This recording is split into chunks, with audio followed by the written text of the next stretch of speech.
Oh, hey, what's going on, guys? At long last, we're going to be taking a look at the Moderoid Rahxephon kit. Super excited for this one. If you guys remember, I did take a look at the old Bandai Rahxephon kit before, back a few months ago, when we kind of knew that this kit was on the way. Now this kit is out, and certainly it's going to be a much better kit overall, but still was very cool and fun, nostalgic to take a look at the old Bandai kit. We'll take a look at a comparison between the two later on in the video, but for now, let's go ahead and get into the unboxing of this kit. It looks really awesome. Let's go ahead and check it out. All right, so first off, I love the box art here on this. You got the Rahxephon and Moderoid logos up there at the top, at the bottom here as well. You can see it's a Good Smile Company product. And yeah, we just have really beautiful artwork here with the character and the mecha there in the background, sort of painted in like kind of slightly different styling there, but you have the egg in the background there, of course, as well, and the Rahxephon with its singing face. And as I mentioned before, one thing I love about these Moderoid kits boxes is that you have like horizontal box art on one side and vertical box art on the other side. So kind of depending on how you have your boxes stored, if you store them upright like this, you can still have like the artwork there to appreciate. On the sides of the box, just going to be the continuation of the front box art with the Rahxephon logo there and there. And on the back side here is where we got some actual images of the built and painted kit there. You can see it in just standing poses and then in some action poses with some of the different like sort of weapons that it has. A sort of sword, a sort of bow style, sort of energy weapons there. We got some options for the face and how you want to display the head with the wings open or closed. And then it looks like we've got a character figure included in here as well, which is pretty awesome. Not sure what the scale is for her, but hopefully it's like a 120 scale. That'd be pretty awesome. Something like basically a minimum factory kit, essentially. Let's go ahead and check it out on the inside here. As for our instruction manual, we've got the same artwork there on the front.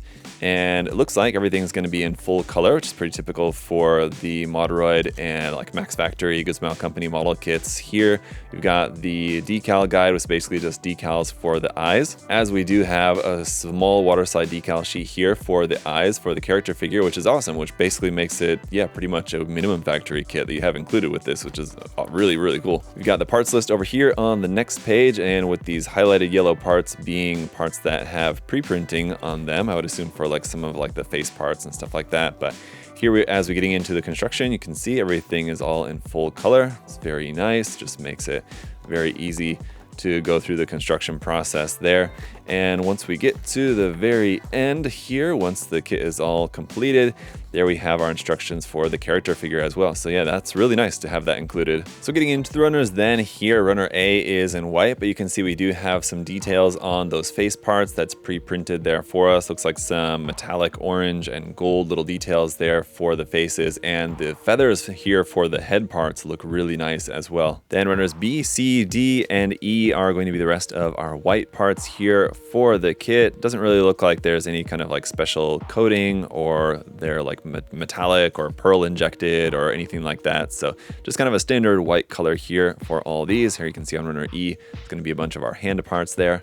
Whereas F and G are going to be some parts here in brown for a bunch of the joints. There it looks like. Whereas H and I here in a nice purple color, and there you can see some more gold and metallic orange details pre-painted here on some of those parts for the head. Runner J is some more parts here in brown for some joint parts. And runner K is some parts here in molded gold with, again, some metallic orange painted on those parts there. Runners L and N are going to be here in a clear orange here for some of those clear orange details, as well as obviously those kind of like energy weapon parts there. And runner M is going to be all of our parts here for the character model, which again looks really, really nice. So this is going to look really good when it's all painted up. For now, let's go ahead and get the kit built, and then we'll check it out.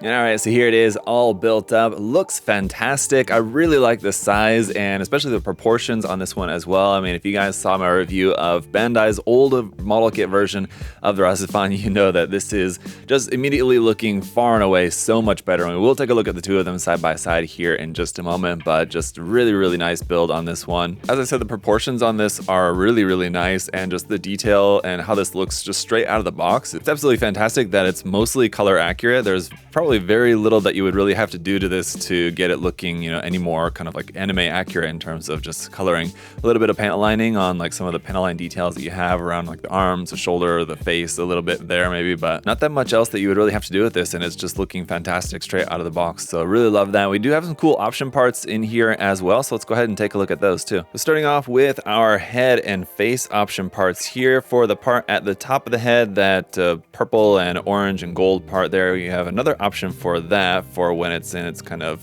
sleeping mode. So we can remove that and the wing parts, put on that, swap that out, and that's just going to cover the eyes there like that. Then we have different wing parts which will fold down, or they don't actually move to fold down, but they're downward positioned wing parts there to cover the face like that. So it covers the eyes, and then you can swap out the wing parts to cover the face entirely like that, which is really cool. We'll swap back to this top part here. Now you have an option for the regular face or the face with the open mouth there like that, both of those having the red eyes. Then you also have two more options here, again with closed mouth and open mouth, but in this case they have the gold eyes with the pupils for like the activated state here, giving us a number of different options for the face, which is really cool. Now, unfortunately, we don't have a base included, but here on the back, you can see we do have a hard point for plugging this onto a base. You do also have this included adapter here that can plug into there if it makes it easier to plug it onto a base just with a peg going up vertically rather than horizontally into the back of the kit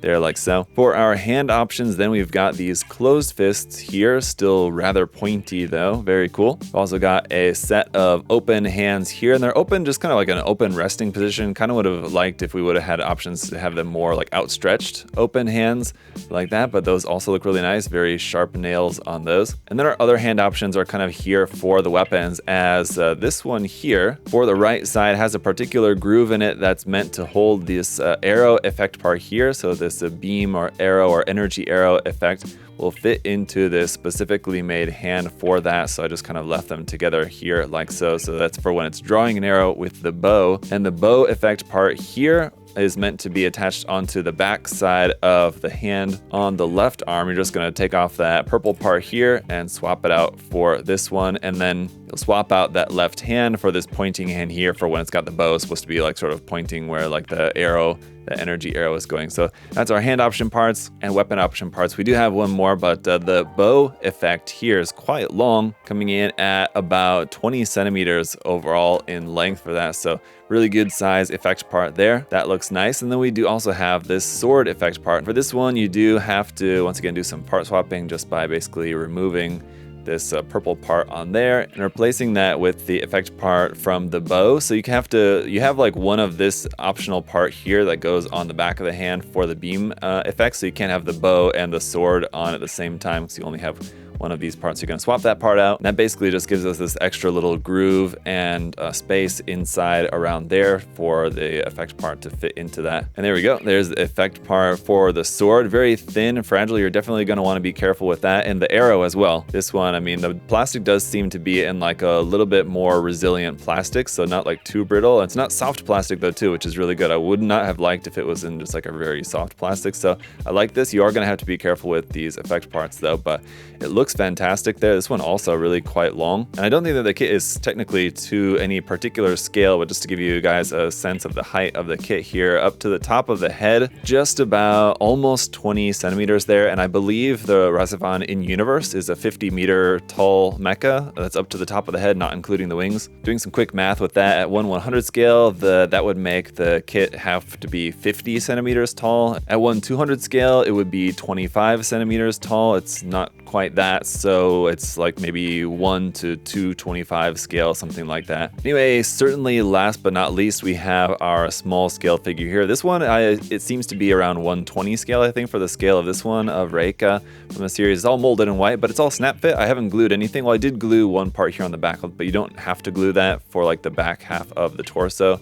I just glued that because I want to remove the seam line for that and then paint this later on. But I love the fact that you can build this without having to glue anything, and it looks really, really nice. I do kind of wish that it was in this pose here that you can see on like the front of the instruction manual. That would also be pretty cool, but I think this is more closer to like the pose that we see in like the opening sequence, if I remember correctly, something like that. So this is going to look good once it's all painted up and you use those decals there for the eyes, or paint the eyes if you're feeling adventurous. But I definitely plan on painting this because it's a pretty simple construction and looks really nice. It'd be very easy to paint. So I'm going to paint this up and I'll post photos of that for you guys later on. This little base part here at the bottom of the left foot is just there to help it stand. You don't have to have that on there, and I'm probably just going to omit that part, but just to show it to you guys. So that's it for all the accessories. As far as the articulation of the kit, it's also going to be really quite nice here with us having a couple of different points here in the torso. Also, it's kind of a weird part here at the neck. So when the head moves, this whole part here around the front is actually attached onto the head. So you would think that like the head would move inside that part, but actually this whole part moves with the head there a little bit side to side, and you can see that kind of decorative gold piece inside underneath, which is pretty cool. These white shoulder pieces are a single part, so no seam line there, which is pretty cool, but you will have some seam lines on some other areas, like here on the sides of the bicep armor there, for example. And then for the thigh armor as well, there's a seam down the front and back of the thigh, but otherwise, I mean, it's fairly minimal. There's also having one here, I guess, on the inside of the forearm, but like, for example, this piece on the outside of the forearm, that's a single piece there. On the knee, on the front of the shin, that's a single piece of armor there. On the back side of the leg, you'll have a seam line going through this upper white area there, but this lower white area is just a single piece. Up underneath the feet are definitely very odd, and they will move a little bit though to be able to stand on its own, so you won't have any issue with that. But I still would probably recommend getting some sort of base to use with this. But the back part is on a ball joint, the front part moves forward and back there as well. You can bring the leg up, and we have a double joint here in the knee. The arms can come out to the side there. We have rotation and a bend here at the elbow. And the hands are attached via a ball joint, but there's not going to be a whole lot of room for them to move around. A little bit of wiggle room there, but mostly just kind of some rotation here.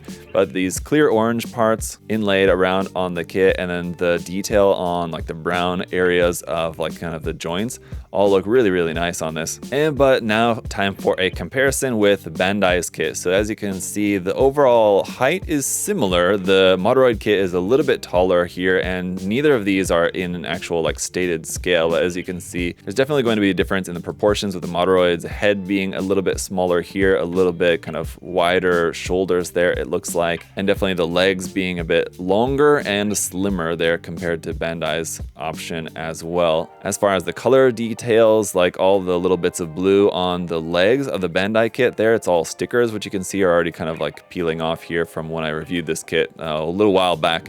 But on the Moderoid kit, those are actual separated blue parts there. Here in the torso section, again, that's separate parts on the Moderoid kit. On the Bandai kit, those are stickers.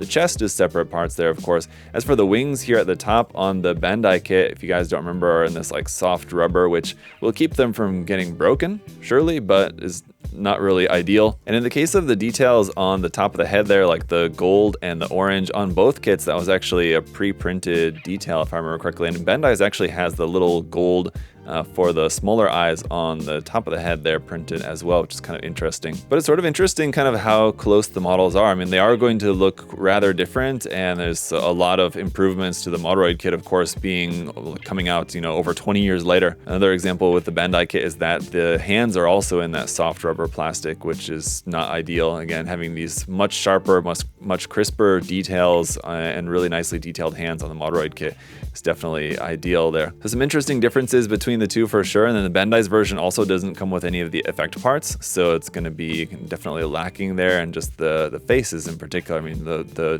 Moderoid one looks so much better here between the two. So very interesting to compare the two of them though. I mean, like this one here from Bandai was certainly very unique to take a look at just because of its rarity. It's not a kit that's very, widely even known about. And so again, thank you to the friend of the channel who sent that to me to share with you guys. And yeah, it was very interesting. Check out that review if you guys missed it, but just shouldn't really come as much of a surprise that the new Moderoid version is definitely the preferred version to go for. But the Bandai version, not looking quite as bad in comparison as I remembered it being. Well, let's go ahead and try it out here in a few poses. Now, the Rahxephon just kind of as a mecha and as an anime always kind of drew a lot of similarities to Evangelion in my mind, but definitely going to be very different when it comes to the actual poses that you're going to be doing with the kit, as the Evangelion model kits are generally tend to be like super highly posable, especially Bandai's RG model kits and some of their more recent. Also, again, there's also new Moderoid Evangelion kits as well, but those along with the Kotobukiya kits are like very nimble, highly articulated, super posable, whereas this one, although it does have some pretty nice articulation in there, it's not going to be like super posable just because of the limitations, just oddly to the design itself. But you're certainly able to do some really cool poses with this, and those effect parts are really, really nice. The energy sword and energy bow and arrow are really cool. It's really nice to have the different options for the face and head, having those wings on the head, being able to be parts that you can swap out for the opened and closed forms of those. You kind of have everything with this that you could possibly want, and then the fact that you get the character model in there as well is a really nice touch, just because it's something that I think, like, had that not been included, I mean, I would have been perfectly fine with this model just kind of as it is, but it's a really nice added bonus to have that character model kit in here as well. So really happy to have that, and that's not something that's typical for the Moderoid line. I don't know how many Moderoid kits have something like that. I imagine this is not the only one, but I can't think of any other ones offhand that do include character model figures. If you guys know of any, let me know in the comment section. But it's something that I wondered if for this kit, because of the fairly obscure nature of the series, it's not super well known or liked, I think, and so I feel like they included the character figure in this just as kind of like an added bonus, just like to help sell the kit, just because maybe people are not like super excited about the kit. But I feel like it's one of those that, like, maybe it's not, you know, a lot of people's favorite mecha anime series, but it's one that maybe a lot of people like me just have some nostalgia for the series, and having a nice new model kit from the series was definitely something that I was excited about. So like me, maybe others didn't need that pilot character in there as an added bonus, but it's certainly something that I'm very happy to have, so that's great to have that in here too.